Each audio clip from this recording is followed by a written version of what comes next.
जिल्हा परिषदेच्या जलसाधारण अधिकारी सविता शालगर यांच्या तक्रारी वाढल्या।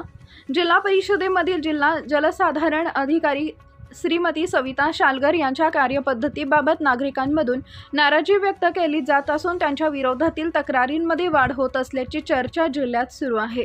विविध कामांसाठी टक्केवारी मागितली जात असल्याचे आरोप काही नागरिकांकडून करण्यात येत असून यामुळे प्रशासनाच्या कार्यप्रणालीवर प्रश्नचिन्ह उपस्थित होत आहेत। गेल्या अनेक दिवसांपासून संबंधित अधिकाऱ्यांविरोधात तक्रारी वाढत असल्याचा दावा नागरिकांकडून केला जातोय, तरी देखील त्या दीर्घ काळापासून त्याच पदावर कार्यरत असल्याने त्यांच्या जिल्हा परिषदेचे मुख्य कार्यकारी अधिकारी काय भूमिका घेणार असा सवाल आता सर्वसामान्य नागरिकांमधून उपस्थित होतो आहे। तक्रारी वाढत असताना प्रशासनाने याची गंभीर दखल घ्यावी आणि चौकशी करून योग्य निर्णय घ्यावा अशी मागणीही काही सामाजिक कार्यकर्ते व नागरिकांकडून केली जात आहे।